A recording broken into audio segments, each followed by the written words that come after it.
Welcome to week 11. Sorry this is late getting out. Been drowning in film evaluations for playoffs. But here we are. I'm going to roll in through it. We're going to look at our normal stuff at the beginning, and then kind of towards the end, we're going to look at some Crew of 7 specific stuff that we noticed while doing some film evaluations. So, rolling right into it.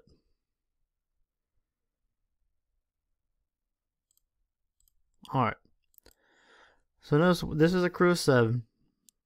Notice, let's look at where we're snapping from. So we're about the 7.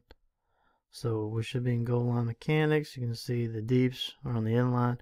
Back judges, you should be more in the middle, almost exactly in the middle. Remember in camps, we said you should be able to reach out pretty much and be able to touch the padding of the goalpost. So we're way too far over here. More in the middle. You'll see why here in a minute.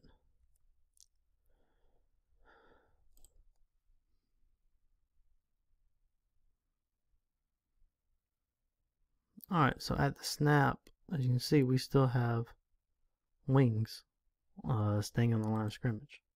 Still on the line of scrimmage. Still on the line of scrimmage. Just to back up for a minute on back judges, this is why we want you in the middle of the field. Being over here, and now we have some receivers coming in our zone. Remember, our zone is between the hashes in a Crew of 3, or Crew of 7. So the more you are over here, it cuts off your peripheral vision over here. Now, yes, side judge has that key, but we would like some help too. So our field of vision is cut off here, whereas we're in the middle, then we can better see everything here in the middle. Alright, so going back to the wings, now the goal line is being threatened, and we still have not moved. Still a threat. Now we have a play at the goal line, and we have no one on the goal line. This is a disaster because you can't tell. There's no one on the goal line there to tell if this ball breaks the plane. Probably breaks the plane, but there's no way to know for tell that it did because we have no one on the goal line. So, what's the call here? We can't definitively make any call. So, let's, we're in a Crew of 7. We're in those goal line mechanics. No, we have to have that goal line covered. Has to be. Here's another look at some goal line coverage. Again, a Crew of 7. Take notice of the back judge. That's where we want you. Alright.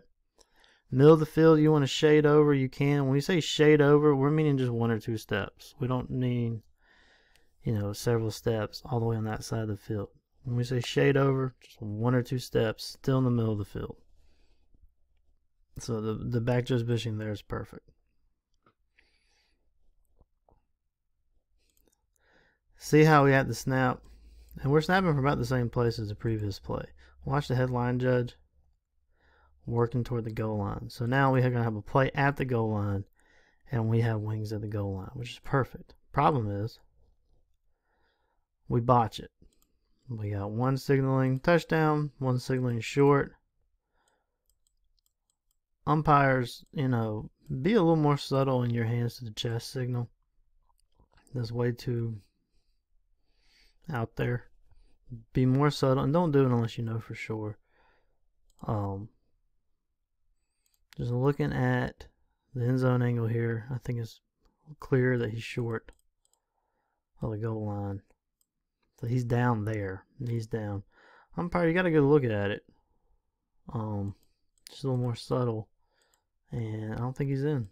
I think he's short. I think the headline judge had it. Line judge is blocked out right there.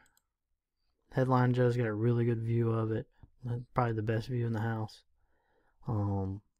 So when you go to the headline judge there, so we got to get stuff like that right. Crew of 7, there's no excuse for not having a goal line covered. All right, and I just want to point out too, if you're watching this and you see, it's game film from your game that was submitted for evaluation, don't take it as you're automatically been discarded for advancement. That's not the case. I mean, we could, even the highly graded out crews, there's stuff we can nitpick in and take out. So just because you have a film clip in here does not mean you're not going to advance or got a bad grade even. We're just all looking for stuff to look at improvement on.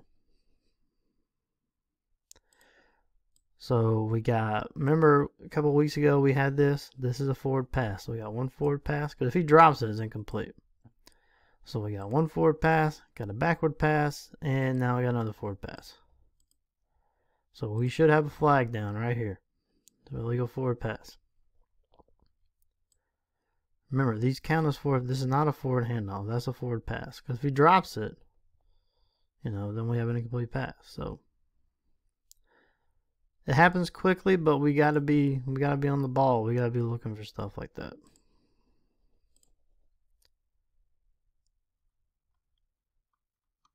That's just another angle. Let's look at a couple of catch no catches. Remember in the camps we talked about, we want evidence that is not a catch. So when you read it, go with what you have. Go with what you're initially going with, either catch or no catch. But we were looking for concrete evidence that is not a catch. I know in both of these, I'm not saying either way that this is going to be one way or the other. I will say, umpires in a crew of 7, there's no need for you guys to turn as quickly like you would in crew of 6 to help out over the middle.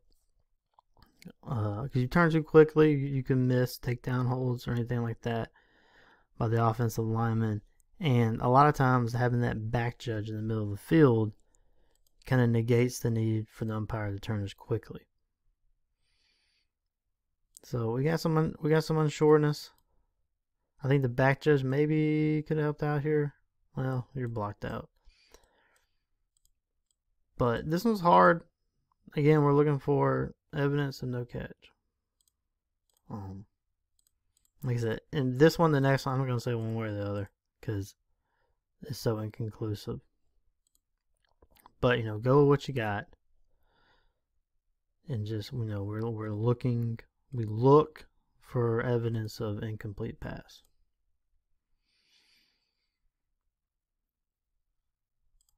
Here we're going to have multiple angles and none of them are clear. No, they definitely thought they had it, but we got a good sell, and almost immediately we're selling that, which is good. That gives confidence. And also makes me think he saw something that told him this is not a catch. And you could look at different angles. That first angle we saw, it looked like it's incomplete. This one kind of makes it look like, well, maybe it's complete. And then this is probably the best view. And I still don't know. But the point is, it's a great job of selling it, and it's immediate. It makes me think he saw something that told him this was incomplete.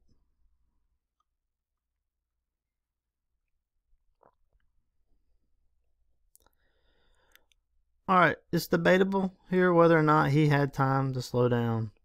We can debate that all day, but it was not debatable. The forearm, the little forearm shot there, that was unnecessary. So, the judgment there is we can talk about the judgment of whether or not he had time to slow down, but there's no judgment on delivering that forearm like that. Let's say he went through and wrapped up and tackled him. And again, we're looking, okay, that's a judgment call we can talk about. But the forearm shiver right there, that makes the judgment call a lot easier. Only thing here is let's get rid of the angry flags. Flag has a little too much zest on it for a flag that's only going to be thrown a few yards. So no angry flags. It makes us look like we have a vendetta against the team.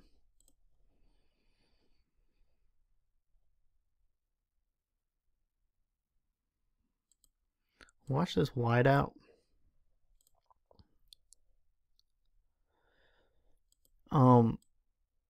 We flag this. I don't know if we flag illegal blindside block or a block in the back. It's not an illegal blindside block. Block in the back we can talk about. The reason I say it's not an illegal blindside block because it's not a forceful contact. And then the block in the back is hard to tell because he's bumped into his own player. Which then you could also make the argument that's why it doesn't look like a forceful contact. But I like that the reason I'm showing this because I like that we're looking.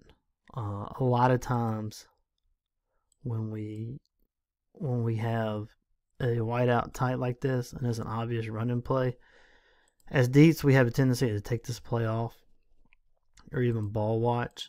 But the fact that we're watching that whiteout, I like it.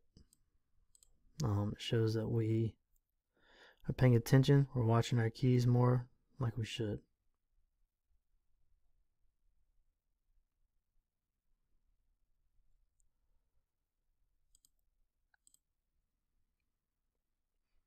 Alright, we talked about expecting the unexpected. Always expect the unexpected. Wait, never mind. That's another kickoff. This one, this play, just there's some things we could do a little bit better here as far as management goes. So we got, I like the flag for dead ball personal foul because you have that extra effort there. It kind of slings them to the ground. It's a good call there. Where we make the mistake is, so we have mixed colors and we just had a dead ball personal foul. I don't see the sense of urgency to get in here and unmix these colors. I still don't see a deep. We should be running down here. And the deep shouldn't be too far away. He should at least only be about 15 yards. So the deep should be running in here. Referee's doing a good job of getting in. Maybe a little bit quicker. Wing, though, we showed a clip like this in camp and kind of talked about it. I think we did it more in the deeps. But if you have a situation like this where you need to unmix some colors and you got the spot, just drop your beanbag on the spot and get in here and unmix these colors. You know, escort a player out, do something. Don't do this. Let's try not to touch players. Because that's not what we want to do. But we need to be in there quick, make our presence known, you know, wail on your whistle if you have to. But, you know, do something to get those players out of there. This one we have pretty good management. We got two players kind of getting into it. We got a flag, and we're going to have the referees making their presence known and get in there, getting these players out of there. It's a good job there. You got to keep your finger on the pulse of these games when they're getting testy. All right, we have false start. I was watching this guy. He's going to take off too soon. We should have had a false start there on the 4th down play, and we did not. So, but other than that, good coverage. Good coverage by the deeps right there. Good job of ruling on it. But, you know, really got to get these. That's an obvious false start. You know, the entire George Walton sideline saw it. So there's no reason why we can't. And especially when you got a touchdown scored out of it. So, it happens.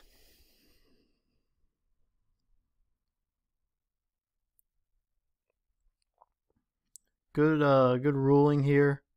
Good job of the wing being quick to rule on that. You can't tell from that angle, but this angle gives you a pretty good indication. Probably should put this on the catch, no catch portion, but knees down is good there, but then you can see he uses the ground to trap the ball, and it just kind of lands on it. So good job with the wing right there being right on it. You know, let's get away from pointing at the ground though in that situation. It's, you know, if you're rolling an incomplete pass, then we can pretty much just assume that the ball hit the ground. So, you know, let's just get away from the extraneous signals if we can. If you're coming in rolling incomplete, then we can assume that the ball hit the ground.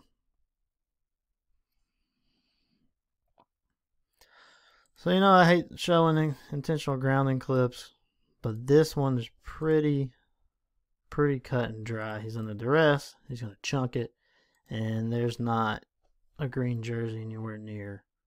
An eligible receiver green jersey, I should say, anywhere near. So that one's pretty cut and dry. Those are the ones we like. We like the ones we don't have to make too much of a decision. It's a good job there. The line judge recognizing that. Alright, my hometown making another appearance. Been a while. This is what I was talking about. Expect weird things to happen. So here, T goes a lot farther than the ball. In a short gain like this, or a little short kick like this, and it goes out of bounds. You know, deep, go ahead and take that. So good job there. Flagging at the spot. Remember the options. Remember we had the extra option as the rule change. Was it last year or 2 years ago, where they added you can actually tack on 5 yards to the spot right there. So remember their options. Good job though, deep, come down and covering that. No weird play. Alright, there's another football field I used to play on. Trip down memory lane here. Expect the unexpected. So this is one of those, like we showed the clip last week. You kind of, you know, ball's playing dead. You're kind of wondering if they're just going to let it fall. Nope. I'm going to run and pick it up. Then we have a fumble. But good coverage here. The only thing I would say is let's make sure we have a beanbag right there on the 50. Because to me, this is a catch and then fumble. I think he has control here. Briefly, but I think he has control. And then he fumbles it. So just make sure we get a beanbag on the 50. I know a lot of stuff happening quickly there. Just be on our toes.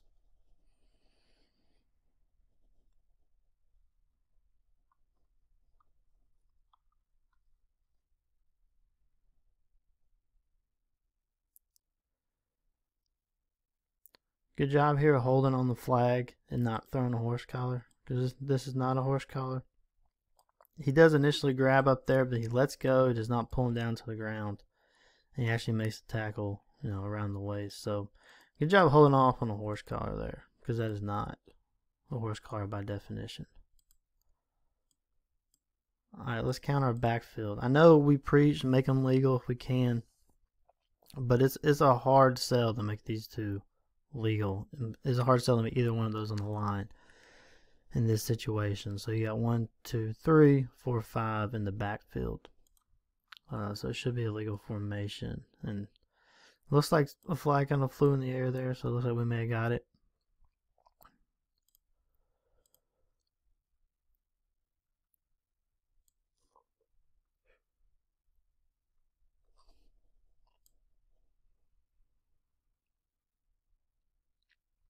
Let's try not to get beat deeps. You take your read key at snap, which is good. But I would say, you know, when you see one taking off like that, don't be afraid to just turn and run quicker. You know, we don't. You're not gonna get docked for trying to backpedal as long as you can. And if you do get docked for turning and running sooner, then let me know, because that's wrong. So just turn and go if you got to. It's more important to have good cushioning and good view there rather than, you know, whether or not we backpedaled. So we have a kick in the air, still in the air. It's hard to see what happens here, but a K player catches this ball. It's hard to tell whether or not he catches it in the field of play or if he catches it out of bounds. Either way, we have a flag, correct? If he catches in the field of play, we have a flag for KCI, and if he catches out of bounds, then we have a kick out of bounds. So either way, we have a flag here. Looks like he's about to pull his flag right before the video cuts off, but like I said, if he catches in the field of play, then we have KCI. If he catches out of bounds, we have kick out of bounds. Either way, should be a flag there. All right, another aiding the runner. This one's pretty obvious. Remember, we said, you know, if they're going to push him in the back, you know, that's debatable. But if they're going to pick him up and carry him, like he's doing here, then that's aiding the runner. So we should flag that. And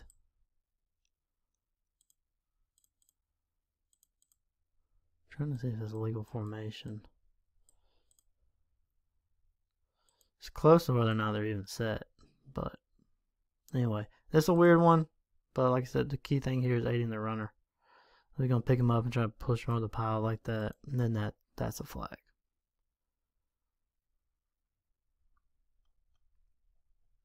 Alright, now we're going to get into our crew of 7 mechanics for this last few minutes. Deep's way beat here. We should have been backpedaling a long time ago.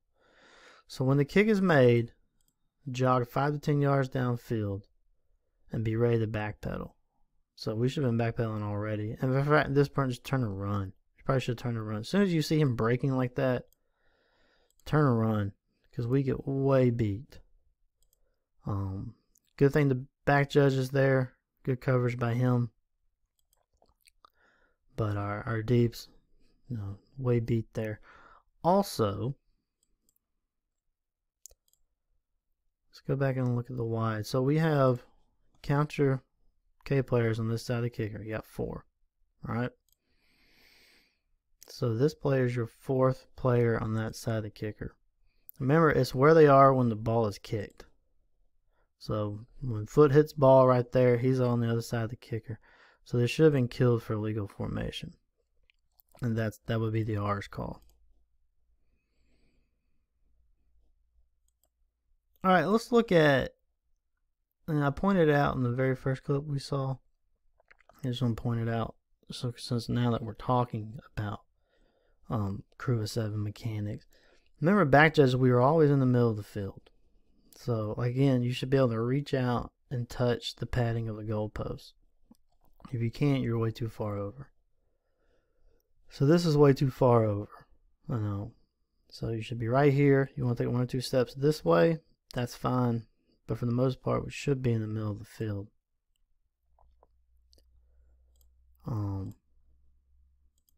Same thing here, even though not in goal line mechanics, we still want to be middle of the field.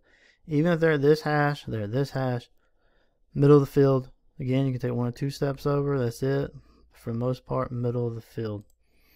And again, it just cuts off your peripheral vision. The further over you go, it's cutting this off. So if you have this guy coming over into your zone here, then it may be harder for you to see him. And it's just the same thing. And you see how we're moving the snap. Back judge, we shouldn't be moving the snap. You're in the middle of the field. If he goes in motion, you know, just you can kind of turn your shoulders with him, but keep your eyes forward so you can get that peripheral vision. And just same thing here. You know, happy feet. We're middle of the field, we don't have to move as much. Alright, last thing, pump mechanics, crew of 7. So remember, if we're on the goal line, all 3 deeps are on the goal line, and we're staying on the goal line until the kick is ended. The only person who moves off the goal line is the back judge. And he would only move off the goal line before the kick is ended if the returner has to run, you know, 20 yards upfield. If the returner has to run 5 or 10 yards upfield here, we're going to stay on the goal line, all 3. If he has to run all the way up to the 30, you know, back judge, you'll come off the goal line. Side judge, field judge, stay. So in this situation, you know, we had the back judge on the goal line, which is correct. But side judge should also be on the goal line. And once we're on it, we're staying on it. Here the ball's kicked. As soon as the returner moves, all of them move, or at least those 2 are moving. And that's not the correct mechanics. Should be staying on the goal line. And then once he catches that ball, we'll come up. Same thing here. The back judge is correct. We talked about this in camp. When we have two, we're going to split the middle, and we're going to pick one, whichever one. When the ball is kicked, kind of get a beat of who it's going to, and then you're going to turn to that one. And you need to cover in your pregame. In this situation, when the back judge turns, the field judge or the side judge, one of them needs to be watching the other returner in case that returner gives a fair catch signal. Then we'll know we have a fair catch signal. So, talk about that in your pregame. But we have returners on the 10, then we're going to be on the goal line. All three deeps. And eliminate situations like this, where it's going to hit and then bounce toward the goal line. And now we're having to move. Our eyes are moving, whereas if we were already on the goal line, it hits and bounces toward the goal line. We can just stay on all three deeps, just stay on this goal line, and we have it boxed in between these two with the goal line cover. Because now the goal line is threatened, and we're not on the goal line. All right, that's it. This is the last week of the season. Some of you have crossover games. A lot of you probably have games that are impactful for the playoffs. Stay focused. Study your mechanics manual. Study your rules book. And stay warm and stay safe.